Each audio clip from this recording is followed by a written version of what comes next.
Hello, hello. Oh, hi guys. How's everybody doing? So apologies in advance. I think today's going to be a tricky one when it comes to the technology. My internet is being finicky. So I'm sorry if it's unpleasant for any of you. Hello, Deborah, Stephanie. Hello, I'm alone today, so just me. Hello, Rena, Karen. Yes, me too, barely made it on time. Hi, Sally. Camille, hello, hello. June, Susan, Edna, Inez, hi, Lynn. Welcome, everybody. So, hello, hello. Barca. Hello. Welcome, everybody. Hello, Melissa from Michigan. So today I thought, Halloween is really upon us. So I thought I'd kind of dance the line of Halloween and fall. Hello, Ketty, Katrina. Hello, hello, Hawaii. Oh, so jealous. I love the beach and the ocean. Okay, so today we're working on, I would say, call it mixed media. That kind of, where you're incorporating lots of different things. So we're going to talk about a couple of things. So first thing, I'm using molds. So I just want to show you guys here is a close-up shot of my molds, and that is a ruler back there that you can see, and those are 1-inch squares. And when you're shopping for molds, a lot of the molds are made for cakes. So you need to shop cookie in mind. A cookie is, a big cookie's maybe 6 inches, 5 inches. So you can't be using a fondant piece that's 3 inches wide on a cookie. It just doesn't work, So you want to shop looking and thinking about that, consideration. Hello, Angie. Hello, Daniela. Thank you. Yes, good vibes. It's a must. Shanna, hello. Sahar, hello, hello. Okay. So that's, if you're shopping for molds, think about that. Really check out the sizing, and often they come with a variety. Like, let's say it's bows, we'll try to get a mold that has different bows, like a bow with tails, a bow with just the, and sometimes also they have them in slightly different sizes, which can, come in handy. You don't necessarily know what you're going to be working on. Sometimes you maybe need just a little bow tie, and then sometimes you maybe want a bigger bow for on a wreath or something like that. So if you can get a mold that has a lot of sizes, that's really good. Like this one here. Let me just turn on my camera. I'll show you what I'm talking about. This one here I got actually at Michael's. So you'll find molds at AliExpress. AliExpress molds are very good, and they're probably the cheapest I've ever found. At Michael's, use your coupon, but here you can see it's all exactly the same rows, but in a variety of sizes, right? So you could use the smaller ones on cupcakes, and this is kind of big for a cookie. It's a big fondant, a big glob of fondant. All right, I'm gonna look back at your comments here. Anna, hello. Gina, hello, Gina. Marcia, Joanne. Marcia, hello. All right, I'm doing not too bad. It's my pleasure. Thanks for hanging out with me. Hi, Nicole. You can visit Haniela's. Here, let me pop this up. She's got all her recipes. I don't have a blog. Han has a blog. She has all her recipes up there. So here it is. Visit that blog, and she has everything you need there, and it's free. Okay?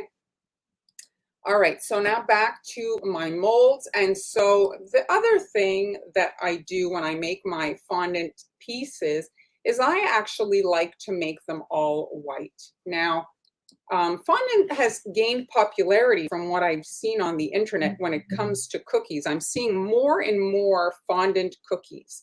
And time again, they're coloring the fondant. I see them doing marbling and fades and stuff.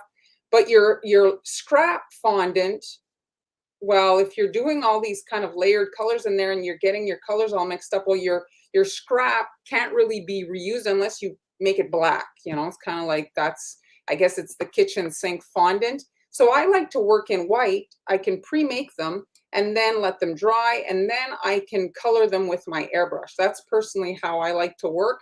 Then I don't have clumps of leftover color. You can easily do a fade on fondant with an airbrush. Okay, so we've looked at this, the different varieties. So today I'm working, like I said, fall, dancing the line between fall and Halloween. So we have all kinds of leaves, owls. Now, if you're going to ask me where I got these molds, I've gotten these molds over the years, just picked them up, Michael's online. I've gotten all different ones. Like if you look at the ones in the back, those are Sculpey, those are like old, those are probably 20 years old. So you can, shop around and you'll find molds that work for your projects. Hello, Lindsay. All right, next thing I want to talk about is the airbrushing. So airbrush doesn't look the same on fondant as it does on royal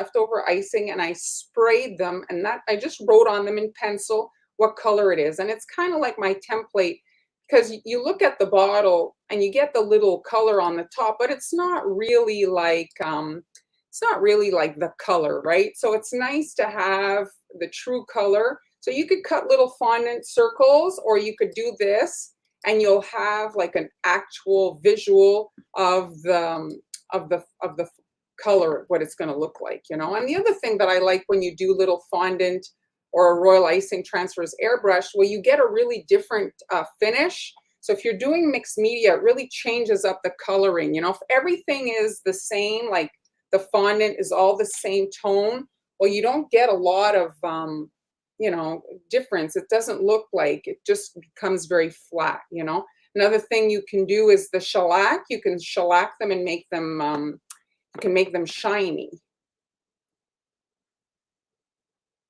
What is Liza asking here?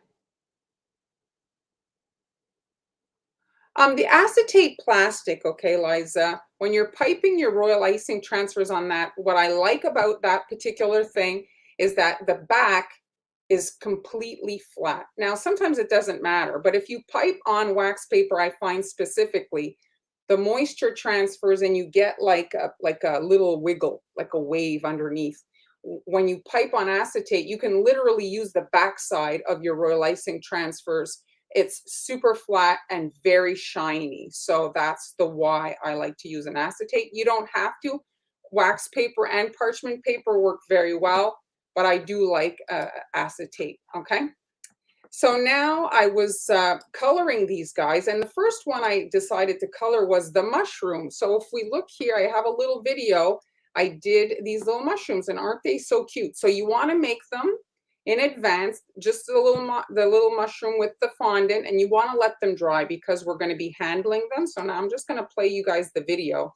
So that is some red icing, royal icing, dries hard, and I'm just dipping the tops to get that classic little mushroom look, and they sell a nonpareil micro nonpareil, and I'm sprinkling that while the royal icing is wet, and I'm getting these super cute tiny mushrooms.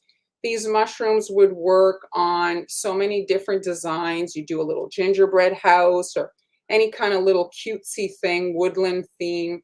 These little mushrooms would be so cute, and they were much easier to do this way than if you were to paint them. They didn't get sticky and gross. The icing, the color, like when you're painting sometimes, like there can be moisture transfer and the color kind of like seeps away. When you dip in the royal icing, it just sets like where it is, as you can see there. Let me play that again for you. The video is short. We'll just look at it one more time. So runny icing, because you don't want to have a long kind of drip at the end. I'm just rubbing the end. That's parchment paper. Okay, while they're wet, I'm sprinkling the little, it has to be the micros. If you're working on a very small transfer, you can't use the regular nonpareil. These are very, very small. And, depending on your project, if you're working on small things, this makes a really great cookie snow. Okay, so that's it. Any questions so far? All right, I will continue then. So I did do some stuff in advance just because, it's live. Oh, something just popped. Thank you, Shanna. So something just popped up. No, let me look at my video. Okay, so these are my cookies. I'm cutting a hole in the cookie, okay? So this is freshly cut, like it's room temperature. And then I'm taking my rolling pin and I'm re-rolling that circle to make it about, as you can see, you know, roughly half the thickness. If you want, you can use a guide, okay? And then I'm putting it back in the hole because I just want that to be a little bit more inset. So it's optional, you don't have to do it, but that's what I did. And then the little inset, I'm coloring the hole in black runny icing just to create some darkness. I'm trying to create kind of like, you know, like a hollow, like you see it more with a log, but because of like Halloween and stuff, I decided to work with a pumpkin. Okay, so where did I put my cookies? So let's just turn on the camera. Whoops, wrong. Do that there. All right. Any questions? Sally takes note. That's good. So yeah, it just creates, like, if you see here, look, it just gives it a little dip in, you know, and it could work for a lot of little things. If you do an ornament, let's say at Christmas, you could have like a little snowman in that little inset area. It's just a little, you know, a little detail. I don't know if it's really, but in my cuckoo head, I thought it was just going to give it a better look. What did I do? No needle. Hold on a second. I looked at the clock. I thought it was like 11 and it was 12:30, so I had to hurry up. Hearts, yes, absolutely. Hearts, ornament, yes, a lot of you know, the point also of this is not just for you guys to do exactly what I'm doing. It's to inspire you to do what you want to do. All right, so this is just regular icing, kind of like the hybrid, you know, that heals and you can outline as well. And so I'm just doing the pumpkin area, and you can, if you want, you can do the segments, you know, like we see the pumpkin done, kind of to create those bumps like a pumpkin. But in this particular case, much of the pumpkin will be hidden. So I didn't think it was worth it. So you use the hole there around to kind of guide yourself to draw this circle. And this is you're gonna see it's very organic. And so the fact that the circle is not perfect doesn't matter, okay? And then you just want to flood the whole thing. And ideally you do let it dry a little bit so that when you're working, you don't crush it. The icing is fragile when you start adding more decorations on top that are heavy, like the fondant and different things. You can crush your freshly like crusted icing. So that eggshell that forms as it's drying, that's fragile for a bit. So you don't have to wait overnight, but you want to wait an hour before you kind of go on, you know. And in this particular case too, the other thing is I'm using cookie moss. And so cookie moss sticks. If the cookie's not completely dry, or the icing, I should say, isn't completely dry, that cookie moss is going to stick to all the areas. So not ideal. Maybe if you don't have a lot of time, you want to add the cookie moss to the area where I'm going to show you guys, and then do the orange. Perhaps that will be your hack, because it really glues to almost like no moisture. It's kind of like the difference between sanding sugar and nonpareil. Nonpareil doesn't take a lot for it to not stick, but sanding sugar sticks with the slightest amount of moisture. All right, so you can see here, let me try to zoom in if I can the other way to show you guys. See the hole? It just creates a little bit of that like indentation, a bit more for that little, is my light here. Can you guys see? There. All right, so we're just going to let this one dry, but of course I've made, you know, I've got some ready for you guys. Let me just zoom back a little bit. How's the focus? That looks okay. All right, any questions? Let's see here. Hello, Fallen Leaf. Hello, hello. Okay, so what is cookie moss for those of you that don't know? Well, you can bake a few extra cookies with your leftover dough, and I can see that line that's I played with the camera, eh? Last time what I did is I turned it off and that seemed to, so let's see if we can let it turn off and then we'll turn it back on. Maybe it'll kind of reset it. Hello, Leanne. So cookie moss is cookies, like bake a few extra cookies, and then you put them in the food processor with a few drops of green food color, and then you get basically like graham cracker crumbs that are green. And then you can attach that to your cookie with icing and it creates a moss. All right, there it is. So let's see if when I restart. Yes, that's better. There. Okay, so I've got green icing. I like to use the same color as the cookie moss to attach. And I'm just adding a little bit of moss right here on the edge of the opening, okay? Just like that. And here is the moss. You see, it really looks like moss. And then you want to sprinkle that onto your green.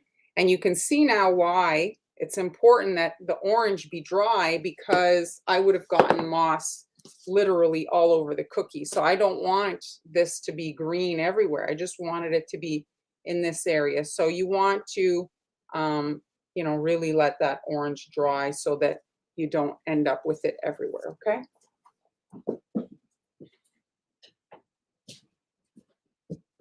So here, let's look at, before I go on to the actual decorating, let's look at all the decorations that I made here. Those are the owls over there. Okay, so here are my fondant pieces and I airbrushed them. Now, if you look at the leaves, you can see I did a little spray of green, a little spray of orange, of yellow. Then I used a marker for the veins. Now this you couldn't do with fondant. If you were to just color it, you know, green, it wouldn't give this effect. So airbrushing, it just, you can do more. I find it's like you're painting, if you're painting cookies, you know, you're painting your fondant decorations. Look at these little pumpkins, how cute they are. They're just not so like one-dimensional and flat. Then some little sunflowers, you know, depending on the,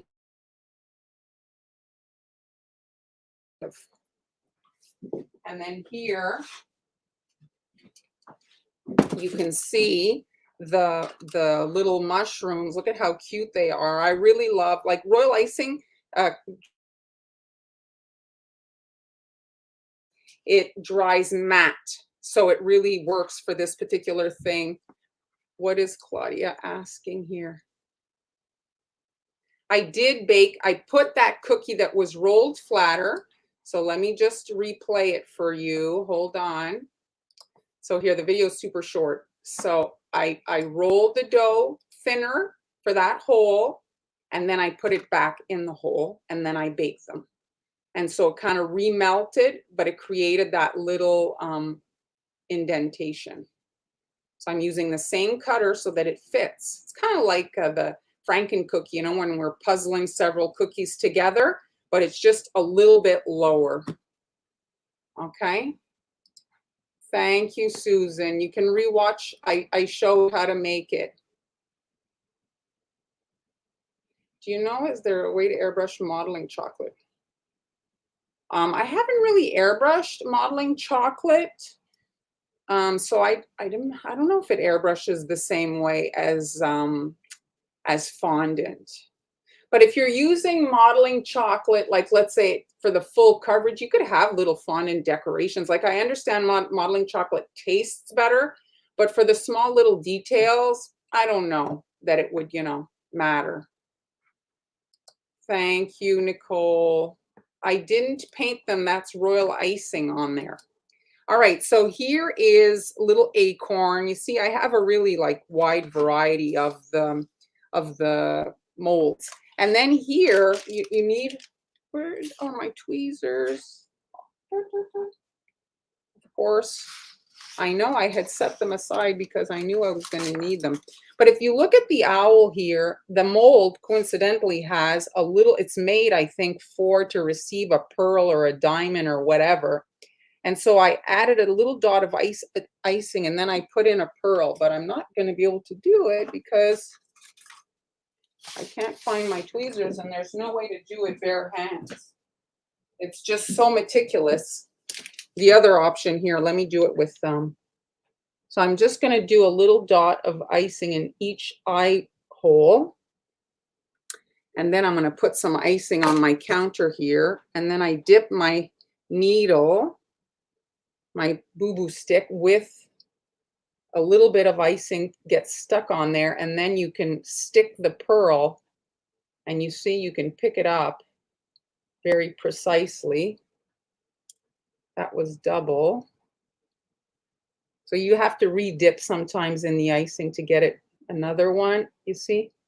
And then you can kind of like put your pearls in, and then you get your little detail. So these were airbrushed. I did a little bit of yellow and then 2 shades of brown. This acorn is actually painted gold, and then with a marker, I did the edges.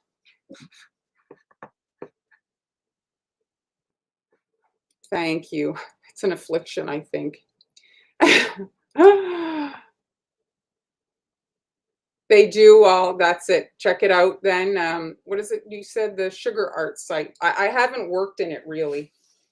All right, so I made some of these in advance. So let's pull out. We're going to need an owl. We're going to need a mushroom. And then I'm going to bring in my other little decorations that I made. So you can make them in advance and have them on a tray so that you can kind of like, you know, kind of like, I guess, if you've ever scrapbooked, you know, people like reach and grab whatever, you know, as you're working. And I was thinking this could actually be a fun Thanksgiving for the Americans watching, because we already had our Thanksgiving. But, you know, if you're having family in and they're not maybe, you know, adept to like doing the cookie decorating, it does require skill. But this, you could just make up all the little fondant decorations and you guys could have a little cookie decorating party, but they're just kind of essentially gluing things on, right? So there it is. So I'm going to, here, and oh yeah, the other thing, I glue my fondant down with a dot of royal icing, because when you airbrush, everything flies around, right? It's wind, like the wind is not terribly strong, but it's strong enough to make these little tiny things fly around. And the other thing that I got also is chocolate rocks. I love chocolate rocks for this type of theme, and they're like a pleasant surprise when you're eating your cookie, as opposed to a big hard pearl or something like that, you know? Sally's in love, and it's not even done. Thank you, Rebecca. Thank you, Sally. All right, so now I have a big tip, a 32. Actually, here, let's take a little mini pause here, and I'll show you guys. If you haven't, you know, started your cookie decorating adventure, you can check out on Global Belly. We have a subscription where every month you're getting new supplies to decorate cookies. So this particular tip is in that bundle number 1. You see that piping tip set, that's in there. Oh, here it is, this. And so this piping tip is in there, and you have a lot of great piping tips, and you have a washable bag in there. And then Global Belly is going to be launching their, they sell the gingerbread house kits. And so these are Hans creations. So if you want to make a gingerbread house this year, and I figured I'd give it a shot too. So I designed one as well. This is my version. So those will go on sale shortly. You can order a gingerbread house kit to decorate.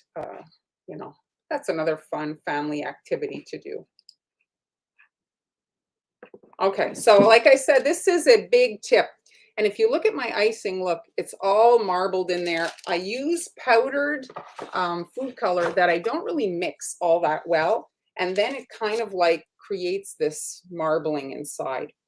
And now I want to add the swirl, well, the stem, I should say. I'm going to add the stem from here. I'm going to actually go all the way around. I'm going to end it about here. So thank you, June. So I'm squeezing here, and I'm going to fill up this whole area. All right, I'm going to try to go slow, but the thing is you, to get a smooth line, you kind of have to get like squeeze and go. So you'll see here, I'm just kind of like trying to make it look organic. There, okay. Now, while this is wet, you want to add your little fondant decorations. There's no rhyme or reason to my design here. I'm just using the decorations that I kind of made, and I'm inserting them into ooh,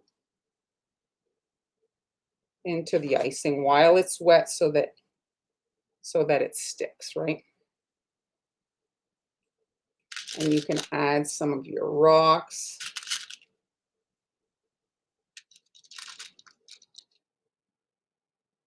It might not make any sense, the design, but I thought it was kind of just interesting. And so here I'm adding my owl. I forgot to add the owl. So he's or she or whatever. Oh, I went a little bit too crazy with my icing, so I'm going to pull it down there. So there's the little owl. And then right here, I'm adding the mushroom. Like that. And if you want, if you have, you can add, with royal icing, you can do a royal icing leaf on it, you know? And you can get as creative as you want, add as many things as you want to it. And then I just did little dots, little 3 white dots all around it to create a little bit of cuteness, you know?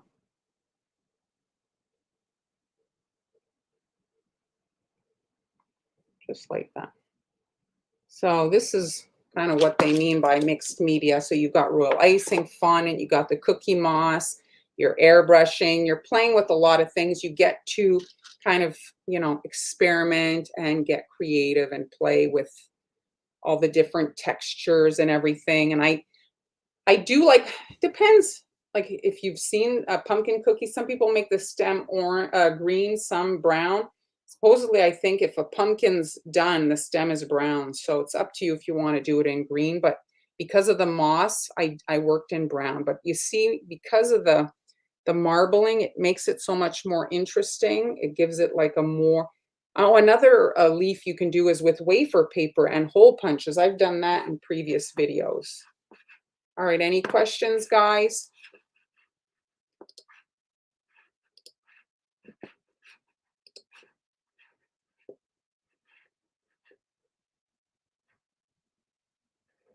Thank you. Yeah, I like the star tips when you're piping the stems for the pumpkins. It gives it like a bit more of a natural look, like if you've looked at pumpkins at all. And you can do for Halloween, you could just have eyes in there, you know, like you do like a whole bunch of like little eyes, like there's critters, a monster or something in the hole, or you could have little hands reaching out, all kinds of little things. But again, this could work on a Christmas ornament, or you could use your Christmas tree cookie cutter and make a hole and do kind of something similar. I think this concept would work on, you know, a variety of different cookie cutters. Thanks, Gina. Thanks.